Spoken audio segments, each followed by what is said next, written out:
ദൈവത്തിൻ്റെ അതിപരിശുദ്ധ നാമം വാഴ്ത്തപ്പെടുമാറാട്ടെ. കൃപയാൽ മിനിസ്ട്രിയുടെ മറ്റൊരു പുത്തൻ എപ്പിസോഡിലേക്ക് ഏവർക്കും സ്വാഗതം. ഹല്ലേലൂയ. നമ്മൾ ഓരോരുത്തരും നമ്മളുടെ ജീവിതത്തിൽ ഒരു പ്രശ്നങ്ങൾ വരുമ്പോൾ അല്ലെങ്കിൽ വലിയ വലിയ പ്രതികൂലങ്ങൾ വരുമ്പോൾ എനിക്ക് എന്നെ സഹായിക്കും, അല്ലെങ്കിൽ എനിക്ക് സ്തോത്രം എന്നെ ഓർക്കുവാനോ എന്നെ ഒന്ന് പേർ ചൊല്ലി വിളിക്കുവാനോ അല്ലെങ്കിൽ എന്നെ ഒന്ന് പേർ ചൊല്ലി വിളിച്ച് ആശ്വസിപ്പിക്കുവാനോ ആർക്ക് കഴിയുമെന്ന് നമ്മൾ പലപ്പോഴും നമ്മുടെ ലൈഫിൽ നമ്മൾ ചിന്തിക്കുന്നവരാണ് അല്ലേ. ഓരോ വിഷയങ്ങൾ നമ്മുടെ ലൈഫിൽ ആഞ്ഞടിക്കുമ്പോൾ നമ്മളിങ്ങനെ ചിന്തിക്കാറുണ്ട്, ഹല്ലേലൂയ, എൻ്റെ പേർ ചൊല്ലി ഒന്ന് ഒരാളെന്നെ വിളിച്ചൊന്ന് ആശ്വസിപ്പിക്കുവായിരുന്നെങ്കിൽ, ഹല്ലേലൂയ, എന്നൊക്കെയും നമ്മൾ എന്താണ് ഓരോ നിമിഷവും ആഗ്രഹിക്കുന്നവരാണ്. ഹല്ലേലൂയ. നിങ്ങളൊക്കെയും ഏതൊക്കെ പ്രതികൂല സാഹചര്യങ്ങളിലൂടെയാണ് പോകുന്നതെന്ന് എനിക്കറിയില്ല. സ്തോത്രം. നിങ്ങളൊക്കെയും ഏതൊക്കെ കഷ്ടതയുടെ നടുവിൽ നിന്നാണ് ദൈവത്തെ വിളിക്കുന്നതെന്നും നിലവിളിക്കുന്നതെന്നും എനിക്കറിയില്ല. പക്ഷേ നിന്നെ പേഴ്സണലി വിളിച്ചിരിക്കുന്ന സർവശക്തനായ കർത്താവായ യേശു ക്രിസ്തുവിന് നിങ്ങളെ അറിയാം. ഹല്ലേലൂയ. സ്തോത്രം. നമ്മളെ ഓരോരുത്തരെയും പേർ ചൊല്ലി വിളിച്ച് വേർതിരിച്ച ദൈവമാണ് നമ്മൾ ആരാധിക്കുന്നത് അല്ലേ. നമ്മുടെ ദൈവത്തിൻ്റെ ഏറ്റവും വലിയൊരു സവിശേഷതയിൽ ഒന്നാണത്. ഹല്ലേലൂയ. പേർ ചൊല്ലി വിളിക്കുന്ന ഒരു ദൈവം. നമുക്കറിയാം, യെശയ്യാവിൻ്റെ പുസ്തകം നമ്മൾ പഠിക്കുമ്പോൾ 43-ാം അധ്യായത്തിൽ നമ്മളത് കാണുന്നുണ്ട്. എന്താണ് 43-ാമത്തെ അധ്യായത്തിൽ നമ്മൾ കാണുന്നത്? ഞാൻ നിന്നെ വീണ്ടെടുത്തിരിക്കുന്നു, ഞാൻ നിന്നെ പേർ ചൊല്ലി വിളിച്ചിരിക്കുന്നു, എനിക്കുള്ളവൻ തന്നെ എന്നവിടെ നമുക്ക് പറയുകയാണ് അല്ലേ. എന്താണ്? നിന്നെ നിർമ്മിച്ചവനുമായ, ഇപ്പോഴോ യാക്കോബേ, നിന്നെ നിർമ്മിച്ചവനും ഇസ്രായേലെ നിന്നെ സൃഷ്ടിച്ചവനുമായ യഹോവ ഇപ്രകാരം അരുളി ചെയ്തിരിക്കുന്നു. എന്താണ്? ഭയപ്പെടേണ്ട, ഞാൻ നിന്നെ വീണ്ടെടുത്തിരിക്കുന്നു. ഹല്ലേലൂയ. ഞാൻ നിന്നെ പേർ ചൊല്ലി വിളിച്ചിരിക്കുന്നു. ഹല്ലേലൂയ. അതേ ദൈവമക്കളെ, നമ്മളെ പേർ ചൊല്ലി വിളിക്കുവാൻ ചിലപ്പോൾ ഒരു മാതാവില്ലാത്ത അല്ലെങ്കിൽ പിതാവ് നഷ്ടപ്പെട്ട ഒരു വ്യക്തിയാണെങ്കിൽ, സഹോദരങ്ങളില്ലാത്ത വ്യക്തിയാണ് എന്നെ കേൾക്കുന്നുവെങ്കിൽ, നിന്നെ ഓമനെ പേർ ചൊല്ലി വിളിക്കുന്ന ഒരു സർവശക്തനായ ദൈവമാണ്. നിന്റെ പേർ എന്താണ്? ഹല്ലേലൂയ. നീ അമ്മയുടെ സ്തോത്രം ഉദരത്തിൽ ഇരിക്കുമ്പോൾ തന്നെ നിന്റെ പേർ പ്രസ്താവിച്ചു എന്ന് നമുക്ക് 49-ാം അധ്യായത്തിൽ നമുക്ക് കാണാം, യെശയ്യാവിൻ്റെ തന്നെ. ഹല്ലേലൂയ. അവിടെ നമുക്ക് 49:1 ഇപ്രകാരം പറയുന്നുണ്ട്, യഹോവ എന്നെ ഗർഭം മുതൽ വിളിച്ചു, എൻ്റെ അമ്മയുടെ ഉദരത്തിൽ ഇരിക്കൽ തന്നെ എൻ്റെ പേർ പ്രസ്താവിച്ചു. എത്രയോ അതിശയകരമായ ഒരു കാര്യമല്ല ദൈവമക്കളെ.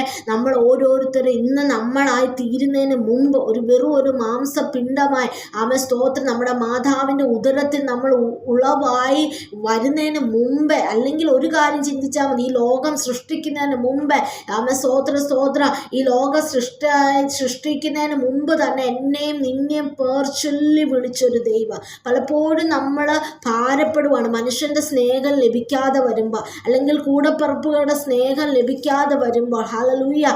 സ്തോത്രം. ഒന്നെങ്കിലും സാമ്പത്തികമില്ലാതെ നീ ബുദ്ധിമുട്ട്, അല്ലെങ്കിൽ ഏറ്റവും സാമ്പത്തികമില്ലാത്തൊരു വ്യക്തിയാണ് സ്തോത്രം. നിൻ്റെ കുടുംബത്തിൽ ഒരു കല്യാണം വന്നൊരു എന്തെങ്കിലും ഒരു ആഘോഷം വരുമ്പോൾ നിന്നെ പേർ വിളിക്കുക പോലും ഇല്ലാതെ നിൻ്റെ പേര് അവരുടെ ലിസ്റ്റിൽ നിന്ന് കട്ട് ചെയ്ത് സ്തോത്രം നിന്നെ മാറ്റി നിർത്തി ഒരു പൈതലാണ് എന്നെ കേൾക്കുന്നുവെങ്കിൽ, എനിക്ക് നിങ്ങളോട് പറയുവാനുള്ളത്, നിന്നെ പേർ ചൊല്ലി, നീ ഉണ്ടാകുന്നതിന് മുമ്പ്, നീ സൃഷ്ടിക്കപ്പെടുന്നതിന് മുമ്പ് നിന്നെ പേർ ചൊല്ലി വിളിച്ച ഒരു ദൈവമുണ്ട്. നിന്നെ പേർ വിളിക്കുവാൻ ആരുമില്ല എന്ന് നീ ഭാരപ്പെടേണ്ട.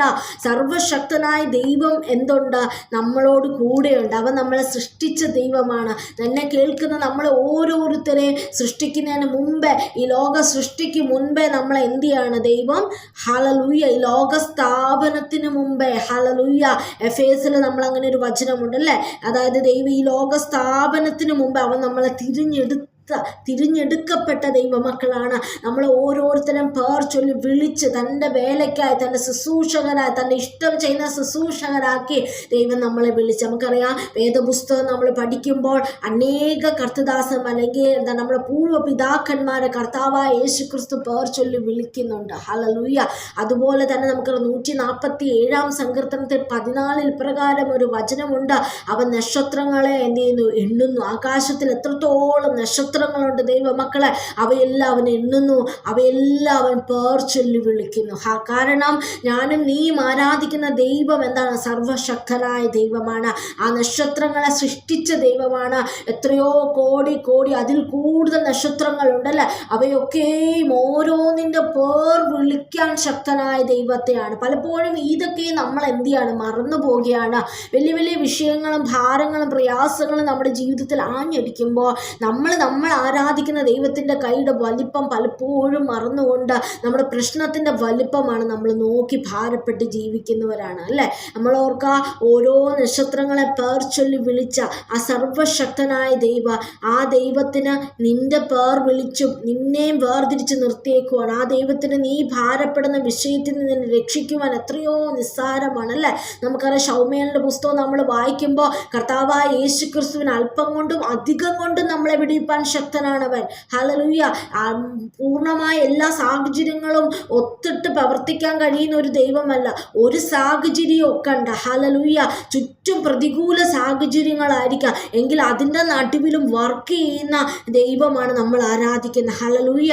ഏത് പ്രതികൂല സാഹചര്യത്തിലാണെങ്കിലും, ഏത് ഇരുട്ടിൻ്റെ നടുവിലാണെങ്കിലും ആമേ സ്തോത്രം, എനിക്കും നിന്നെയും പേർ ചൊല്ലി വിളിച്ച് ഹല്ലേലൂയ നമുക്ക് വേണ്ടി ഉള്ളത് ആമേ സ്തോത്രം നമ്മളിലേക്ക് പകർന്ന് നമ്മളെ ബലപ്പെടുത്തി മുമ്പോട്ട് പോകുന്നവനാണ് നമ്മുടെ കർത്താവ്. നമുക്കറിയാം, പുറപ്പാട് നമ്മൾ പുസ്തകം വായിക്കുമ്പോൾ ഉൾപ്പടർപ്പിൻ്റെ നടുവിൽ നിന്നുകൊണ്ട് മോശയെ ദൈവം വിളിക്കുന്നതായിട്ട് നമുക്കവിടെ കാണാം. മോശെ എന്ന് വിളിക്കുകയാണ് സർവശക്തനായ ദൈവം. എന്തിനാണ്?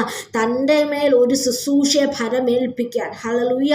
തൻ്റെ മേൽ ഒരു ശുശ്രൂഷയെ ഫലമേൽപ്പിക്കാൻ മോശേനെ ദൈവം വിളിക്കുകയാണ്. എന്താണ് ആ ശുശ്രൂഷ? നമുക്ക് വായിക്കുമ്പോൾ അറിയാം. തൻ്റെ ജനത്തിൻ്റെ മിസ്രയീമിൻ ജനത്തിൻ്റെ എന്താണ് കഷ്ടത ദൈവം കണ്ടു. ആമേ മിസ്രയീമിൻ തൻ്റെ ജനത്തെ അവരെ രക്ഷിക്കേണ്ടതിന് ഒരു നിയോഗത്തിന് വേണ്ടി മോശ എന്ത് ചെയ്യാണ്? കർത്താവായ യേശു ക്രിസ്തു തിരഞ്ഞെടുക്കുകയാണ്. അതിനുമുപ്പുറം വരെ മോശയുടെ ഇഷ്ടപ്രകാരം നടന്നു അല്ലേ. പല ഇഷ്ടപ്രകാരങ്ങൾ നടന്നു. പക്ഷെ കർത്താവിൻ്റെ ടൈം ആയപ്പോൾ ഹല്ലേലൂയ തൻ്റെ ശുശ്രൂഷയ്ക്ക് വേണ്ടി മോശേനെ അവിടെ പേർ ചൊല്ലി വിളിക്കുന്നതായിട്ട് നമുക്ക് കാണാം. അതുപോലെ ശൗമേലിന് നമ്മൾ എടുക്കുമ്പോൾ ശൗമേലിൻ്റെ പുസ്തകത്തിൽ നമുക്ക് അവിടെ കാണുവാൻ കഴിയുന്നുണ്ട്. എന്താണ്? ശൗമേലിനെ ദൈവം വിളിക്കുകയാണ്.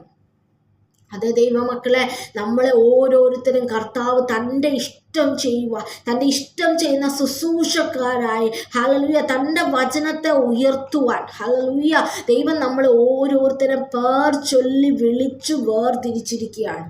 നമ്മൾ പലപ്പോഴും നമ്മൾ വളരെ ഭാരമുള്ളവരാണ്. പലതിനെയും ചൊല്ലി നമ്മൾ ഭാരപ്പെടുന്നവരാണ്. ഒന്നെങ്കിൽ തലമുറയെ ചൊല്ലി ഹല്ലേലൂയ നമ്മുടെ ലൈഫിൽ ജോലി എങ്ങനെയായി തീരും, നമുക്ക് ഇങ്ങനെ സാലറി ലഭിക്കുന്നില്ല, ഇനി വിവാഹം എന്തായി തീരും, ആമേ സ്തോത്രം കുഞ്ഞുങ്ങളുടെ ജോലി എന്തായി തീരും, കുഞ്ഞുങ്ങളുടെ വിവാഹം എന്തായി തീരും, അല്ലെങ്കിൽ ആമേ സ്തോത്രം നമ്മുടെ ശുശ്രൂഷ എന്തൊക്കെയും നമ്മൾ പലതും വ്യാകുലപ്പെട്ട് ആമേ സ്തോത്രം ആമേ ഹല്ലേലൂയ വേദനിക്കുന്ന കുഞ്ഞുങ്ങളാണ് അല്ലേ. അപ്പോൾ നമ്മൾ ആക്ച്വലി നമ്മൾ ഏറ്റവും കൂടുതൽ ചിന്തിക്കേണ്ട ഒരിതാണ്, കർത്താവ് എന്തിനാണ് എന്നെ പേർ ചൊല്ലി വിളിച്ചിരിക്കുന്നത്? ഹല്ലേലൂയ.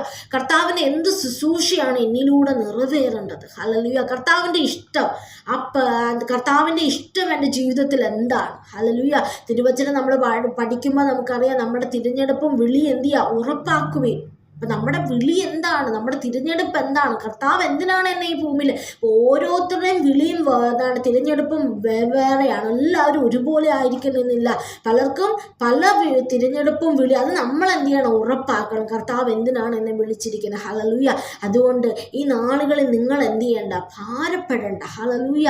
നിങ്ങൾ ഒന്ന് ഓർക്കുക, ഏത് ആമേ സ്തോത്ര നിങ്ങളെ കീഴടക്കുന്ന ചെങ്കടൽ പോലെ വിഷയമായിക്കൊള്ളട്ടെ, നിന്നെ ദൈവം പേർ ചൊല്ലി വിളിച്ചവളാണോ? നിന്നെ ദൈവം പേർ ചൊല്ലി വിളിച്ചവനാണോ?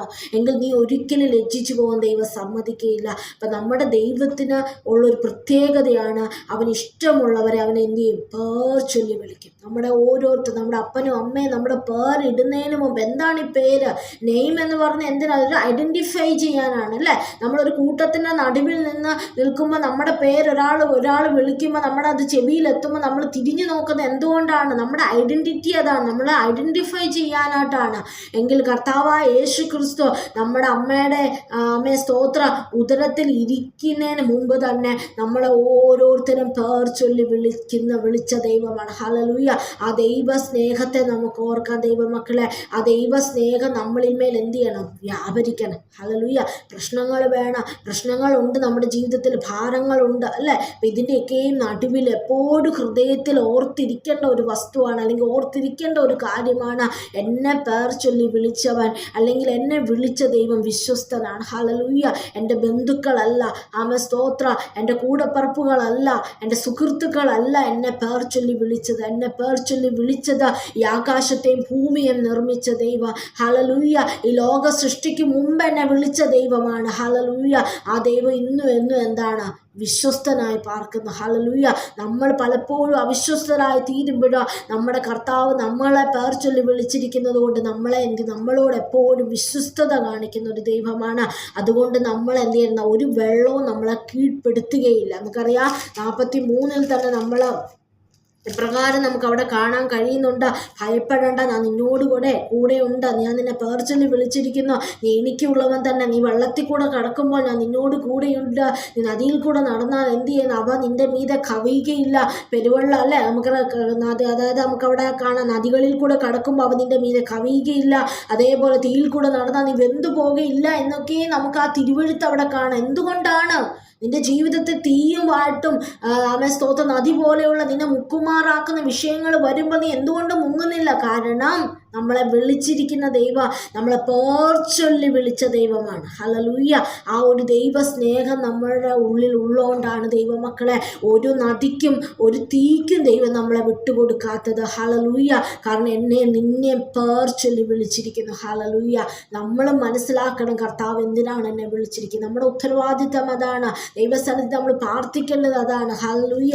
49 അങ്ങനെ തന്നെ താഴേക്ക് വായിക്കുമ്പോൾ നമുക്കറിയാം, അവൻ എന്നെ വായ മൂർച്ചയുള്ള വാൾ പോലെയാക്കി തൻ്റെ കൈയുടെ നിഴലിൽ എന്നെ ഒളിപ്പിക്കുക. അവൻ എന്നെ മിനുക്കി അമ്പാക്കി തൻ്റെ പൂഴിമേൽ എന്നെ എന്ത് ചെയ്തു മറച്ചു വെക്കുന്ന ഒരു ദൈവമാണ്. തൻ്റെ പൂണിയിൽ മേൽ എന്ത് ചെയ്തു മറച്ചു വെച്ചോ. എന്നോട് ഇസ്രായേലേ, നീ എന്നെ ദാസൻ, ഞാൻ നിന്നെ മഹത്വീകരിക്കുമെന്ന് പറയുന്നത്. അതേ ദൈവമക്കളെ, അപ്പോൾ ചില ഭാരങ്ങൾ വരത്തില്ലേ, ചില നിരാശകൾ ജീവിതത്തിൽ വരാറില്ലേ? എനിക്ക് ആരുമില്ല, എന്നെ ഒന്ന് ആശ്വസിപ്പിക്കുക, എന്നെ ഒന്ന് സഹായിക്കുവാൻ ആരുമില്ല എന്ന് നിനക്ക് തോന്നുന്ന വിഷയങ്ങൾ വരത്തില്ലേ? അന്നേരം നീ നിന്റെ മനസ്സിൽ ഉറപ്പ് പറയണ, ഞാൻ എൻ്റെ ദൈവം എന്നെ എന്ത് ചെയ്തിരിക്കുന്നു, പേർ ചൊല്ലി വിളിച്ചിരിക്കുന്നു. ആരെന്നെ പേർ ചൊല്ലി വിളിച്ചില്ലെങ്കിലോ, ആരെന്നെ ആശ്വസിപ്പിച്ചില്ലെങ്കിലോ, എന്നെ പേർ ചൊല്ലി വിളിച്ച കർത്താവ് വിശ്വസ്തനാണ്. അവൻ എന്നെ ആശ്വസിപ്പിക്കും.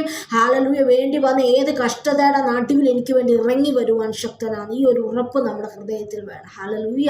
അതുകൊണ്ട് ഭാരങ്ങളും പ്രയാസങ്ങളും ജീവിതത്തിൽ ആഞ്ഞടിച്ച് അതിൻ്റെ നടുവിൽ ഇരുന്ന് ആരെന്നെ രക്ഷിക്കും, ആരെന്നെ ആശ്വസിപ്പിക്കും എന്നും പറഞ്ഞ് വേദനിക്കുന്ന ഒരു വ്യക്തിയാണ് എന്നെ കേൾക്കുന്നുവെങ്കിൽ എനിക്ക് നിങ്ങളോട് പറയാനുള്ളത്, നീ നിന്റെ കർത്താവായ യേശു ക്രിസ്തുവിനെ രക്ഷിതാവായി സ്വീകരിച്ചിട്ടില്ലെങ്കിൽ സ്വീകരിക്കുക. ആ കർത്താവ് നിനക്ക് തുണ നിൽക്കും.